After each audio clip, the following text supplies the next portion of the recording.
The past few years, overshadowed by Oliver's emotional detachment, had left me craving solitude, and that day offered one of those rare opportunities for freedom. But what started as a quiet afternoon alone would become a moment that changed everything. In my room, surrounded by familiar comforts, I had set up my laptop and arranged a few personal belongings around me. Before and after that particular afternoon, which seemed completely ordinary at first, turned out to be one of those pivotal moments for me. Everything had been going as usual. I was home alone, with Oliver away on yet another work trip. But the upside of his absence was the opportunity to carve out some personal space, something I hadn't prioritized in years. Before James returned from university, these quiet moments were a normal part of my routine. But now, they were infrequent. Unbeknownst to me, the door hadn't completely closed. Just as I started to relax, James, Oliver's son from a previous marriage, evoked responses in me that were difficult to ignore. His tall stature, sharp features, and piercing gaze had unnerved me the first time we met. But I told myself it was only a fleeting thought because he was out with friends and wouldn't return until later. This made me feel comfortable, withdrawing to my room for some private time. I tried to hide what I was holding out of instinct, but it was futile. The sounds from my laptop filled the silence, and his wide-eyed gaze said it all. I froze, unable to conceal the awkwardness, unable to mute the noise, and afraid that my heart would burst. James's expression was one of unforgettable shock and curiosity, and maybe something deeper. Unspoken tension hung in the air, maybe even longing, when I realized that my reactions weren't just embarrassment. His gaze forced me to face the emptiness I'd been holding inside for far too long. I should have knocked, James whispered in a low, tremulous voice. He slowly backed away, never breaking eye contact, and gently shut the door behind him. I sat there stunned, unsure of what had just transpired, but certain that something between us had shifted. Something forbidden, dangerous, yet undeniably tempting. As soon as the door clicked shut, I collapsed onto the bed, burying my face in my hands. What had I done? I was 42 years old, and Oliver's son, my stepson, had caught me in such a vulnerable state. My mind replayed the scene over and over, each time amplifying a strange warmth within me. Despite the overwhelming shame threatening to consume me, it wasn't just surprise in his eyes.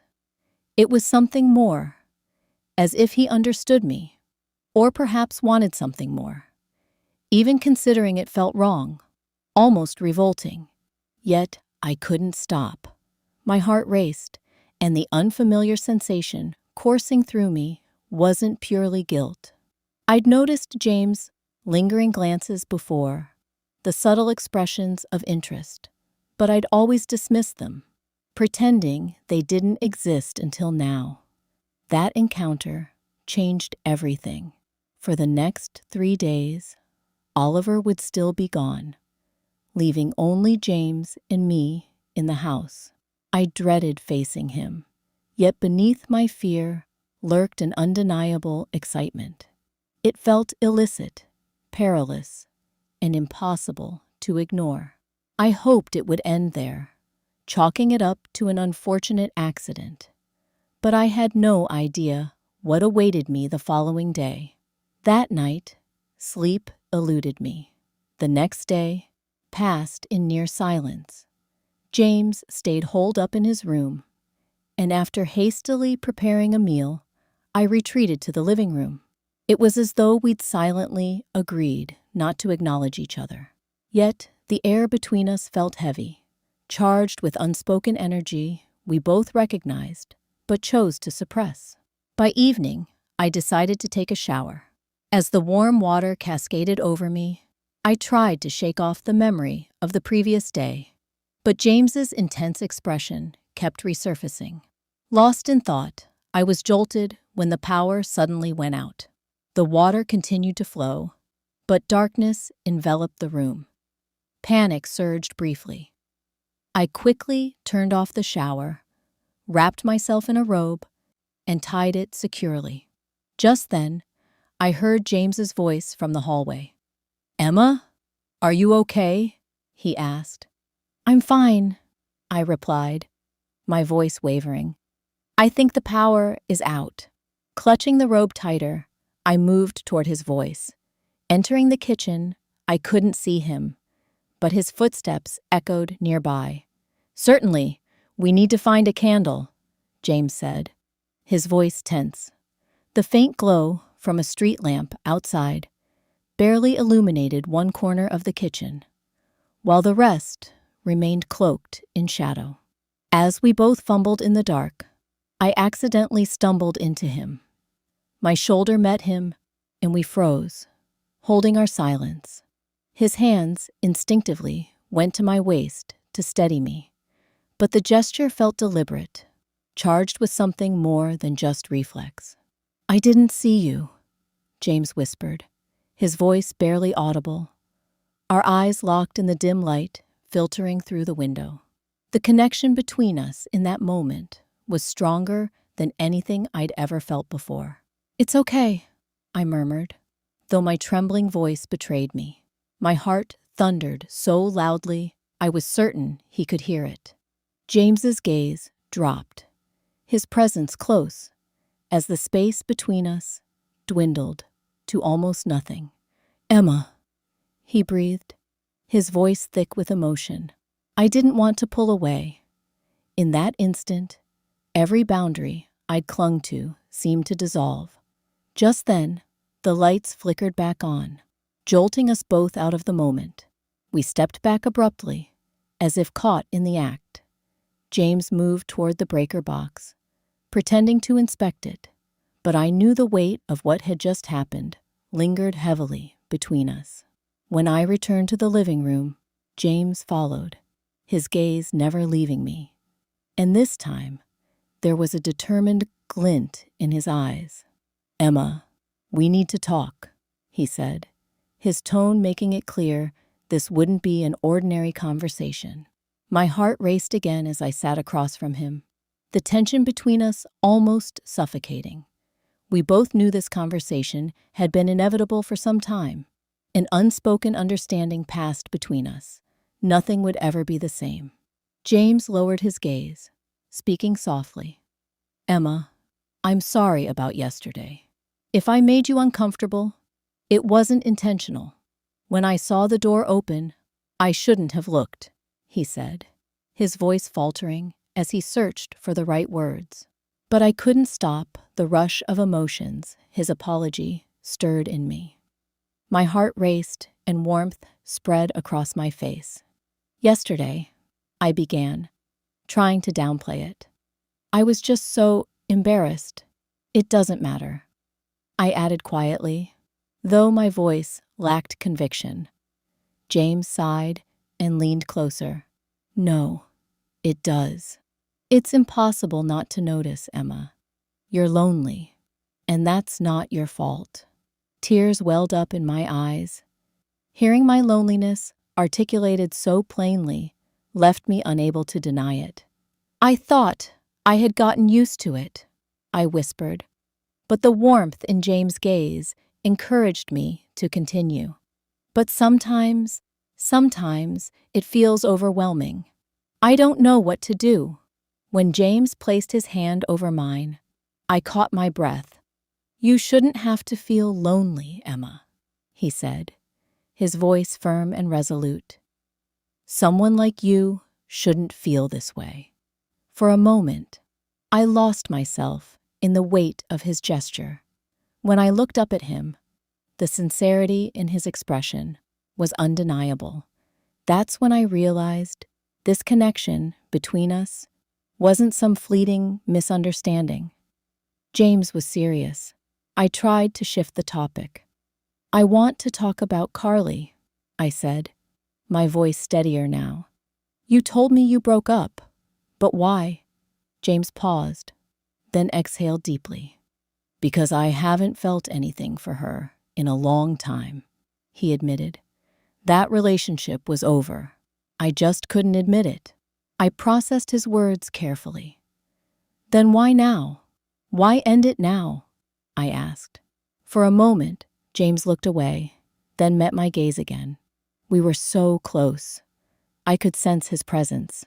"Because I like you, Emma," he said, his voice low but clear. "Carly didn't matter anymore. You've been on my mind for a while. That's why I ended it." I opened my mouth to respond, but no words came. In that instant, James gently placed his hands on my waist and drew me nearer. We were inches apart, and I realized this wasn't just a fleeting attraction. This was a point of no return. When James finally closed the distance, it felt as though time stood still. His warmth, certainty, and the pull I felt toward him consumed me entirely. My heart raced uncontrollably, and my mind went blank. There was nothing but this moment, here and now, with him. At some point, the intensity of my emotions overwhelmed me, and I felt compelled to act. Slowly, I drew back just enough to study myself. Gazing into his eyes, I whispered, "I've been drawn to you for a while now." As those words left my mouth, every barrier between us crumbled. A heavy silence hung in the air, a pivotal moment where we both silently questioned how far we were willing to go. I locked eyes with him, took a deep breath, and stood up. He looked surprised, but there was an unmistakable spark of longing in his gaze. "I can't bear this loneliness anymore," I said, my voice steady and resolute. I had held back for so long that stopping now felt futile. James's eyes remained fixed on me, intense and unwavering. Slowly, I untied the belt of my robe, letting it slip off my shoulders and fall at my feet. His gaze followed every movement. Without a word, I walked toward the large couch in the living room, sinking gently into its soft cushions. James didn't hesitate. One by one, he removed his clothes, placing them aside with deliberate care. Each motion felt purposeful, as if defying time itself, moving inexorably toward something inevitable. He knelt beside me, one knee resting on the couch, his hands gripping the cushions on either side of me for support. As he leaned over me, I could sense his presence, sending waves of awareness through me. When our eyes met again, he came closer. That moment wasn't just a gesture. It was an explosion of every suppressed emotion, every forbidden thought, every longing born from years of loneliness. James's hands moved to my waist, his manner tender yet confident. In that moment, something inside me stirred, something I had long forgotten. The more he continued, the more I realized how deeply I was drawn to him, savoring every sensation. Soon, I trembled, and as I closed my eyes, a soft sound escaped me. When I opened them again, I saw James before me, his face flushed, his breathing heavy. We were both lost in the blood, completely consumed by each other. James looked elated, his affection evident as I began to tremble once more. I held on to him. He seemed to welcome it, surrendering himself fully. A warmth spread through me, overwhelming and exquisite. Every moment with James was intoxicating, a mix of exhilaration and unease. Oliver still had a few days before returning home, and during that time, James and I crossed boundaries I never imagined I dared to breach. Everything felt so natural, so inevitable that the wrongness of our actions faded into the background. James filled the void Oliver's indifference had created.